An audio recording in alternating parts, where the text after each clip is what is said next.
Hello दोस्तों, आप सबका मैं आपके अपने यूट्यूब चैनल में स्वागत करता हूं इन्वेस्ट विद गौरव के सेशन में। और जैसे कि हम ये सीरीज़ को स्टार्ट किया था रिज़ल्ट्स को डिस्कस करते हुए, Q2 के जो रिज़ल्ट्स आ रहे थे Q2 के, उसको डिस्कस करने के लिए। तो चलिए इस सीरीज़ को कंटिन्यू करते हैं। सीरीज़ के और भी वीडियोस को चेक कर सकते हैं।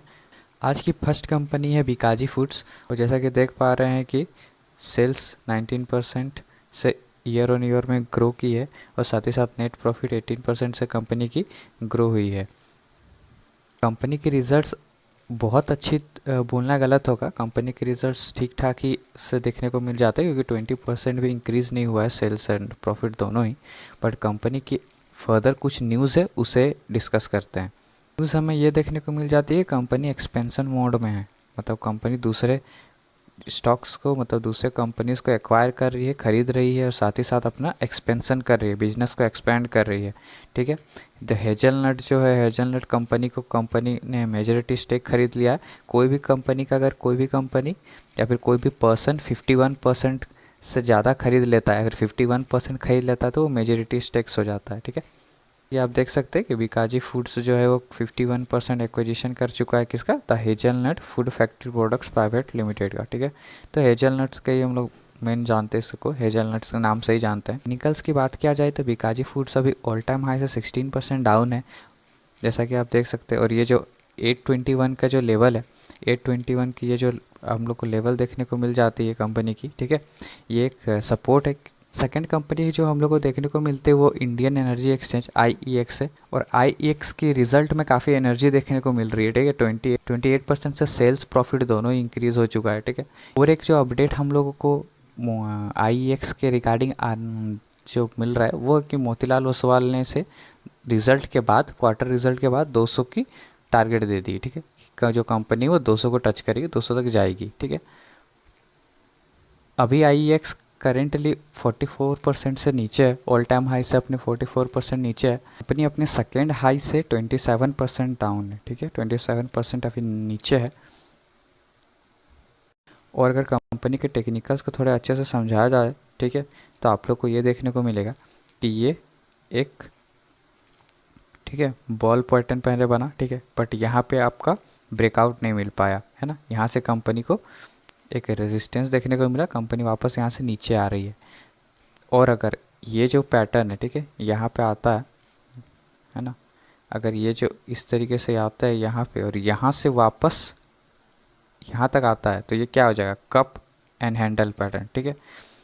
ये रहा कप, ठीक है, और ये उसका हैंडल। तो इसे हम लोग कप एंड हैंडल पैटर्न बोलते हैं टेक्निकली। और अगर ये आता है इस टाइप का, जो अगर बनता है, ठीक है, तो एक बड़ी तेज़ी देखने को हम लोग को मिलती है। तो जैसे ये ब्रेकआउट होगा इसके ऊपर और हम लोग को तेज़ी देखने को मिलेगी। ठीक है। तो अभी फ़िलहाल इस चीज़ को हम लोग मार्क में कर सकते हैं, और ये यहाँ के आसपास हम लोग एंट्री ले सकते हैं इस स्टॉक में भी। नेक्स्ट कंपनी जो देखने को मिलती है यूनाइटेड ब्यूरीज, ये एल्कोहल बेवरेज रिगार्डिंग कंपनी है, बेवरेज रिलेटेड इसकी बिजनेस देखने को मिलती है। ठीक है। कंपनी के रिजल्ट्स काफ़ी अच्छे हम लोग देखने को मिलते हैं, क्योंकि 23% से प्रॉफिट बढ़ रहा है, 12% से सेल्स बढ़ी है, तो ठीक ही है। ठीक है। कंपनी की रिजल्ट्स काफ़ी अच्छे हैं। इस टाइप की कंपनीज़ के सेल्स अच्छे खासे रहते हैं, प्रॉफिट की मार्जिन थोड़ी सी कम रहती है बाकी जिस टाइप की भी कंपनी हम लोग को देखने को मिलते हैं। ठीक है। तो कंपनी कंटिन्यूसली प्रॉफिट की जो मार्जिन है उसे अच्छी डिलीवर कर रही है रिजल्ट्स में, तो कंपनी सही है। Company currently all time high से बस 12% ही डाउन है। और जिस टाइप की इसका चार्ट है, चार्ट को देख करके हमें ये तो लग रहा है कि कंपनी मतलब करेंटली अभी जो अप ट्रेंड में है, क्योंकि जैसे कंपनी सीधे अप ट्रेंड में हमें देखने को मिल रही है। ठीक है। और ऊपर से यहाँ पे जो ब्रेकआउट मिला उसके बाद यहीं पे सपोर्ट कर रही है। अगर कंपनी यहीं पे कुछ टाइम ऐसे रहती है, ठीक है, उसके बाद ऊपर जाती है, तो फिर समझ लेगा कि और भी ऊपर ही रहेगी, है ना कंपनी। तो इसे भी अपने वॉच लिस्ट में ऐड करके रख सकते हैं। नेक्स्ट कंपनी है Microtek developer, real estate related company और कंस्ट्रक्शन बेस्ड कंपनी है। सेल्स और प्रॉफिट 100, मतलब नेट प्रॉफिट 100% से सेल्स 50% से इंक्रीज़ हो रही कंपनी की। ठीक है।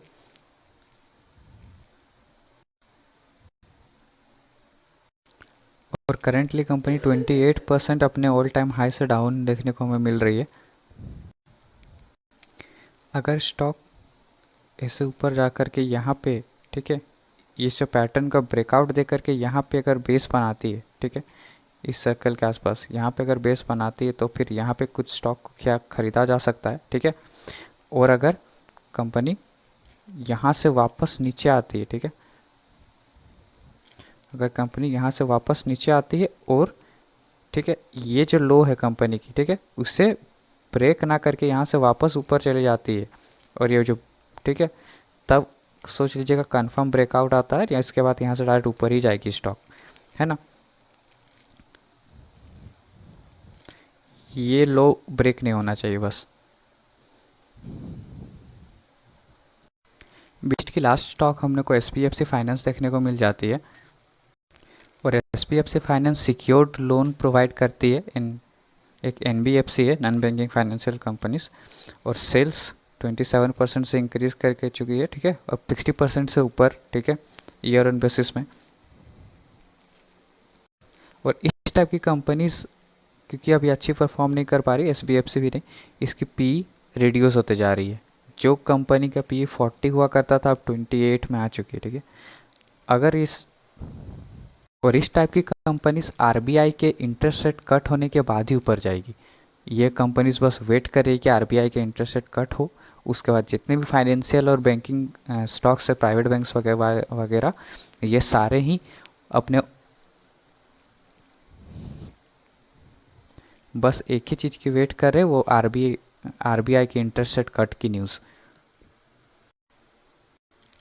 करंटली कंपनी ऑलमोस्ट और करंटली स्टॉक अभी 21% ऑल टाइम हाई से नीचे देखने को हमें मिलता है, डाउन देखने को मिलता है। कंपनी अपने नेगेटिव था, ठीक है, डाउन ट्रेंड, उसको रिवर्स कर चुकी है, क्योंकि जैसे कि यहाँ तो उसका यहाँ पे आना चाहिए था, कंपनी का जो बॉटम बनना चाहिए था, ठीक है, यहाँ पे बनना चाहिए था, बट कंपनी की बॉटम यहाँ पे नहीं बनी, ठीक है। और जैसे कि आप लोग देख सकते हैं कि कंपनी का बॉटम कैसे ऑलमोस्ट सेम ही जगह पे देखने को मिल रही है, वापस से जो स्टॉक है वो ऊपर जाने को मिल रहा है, ठीक है।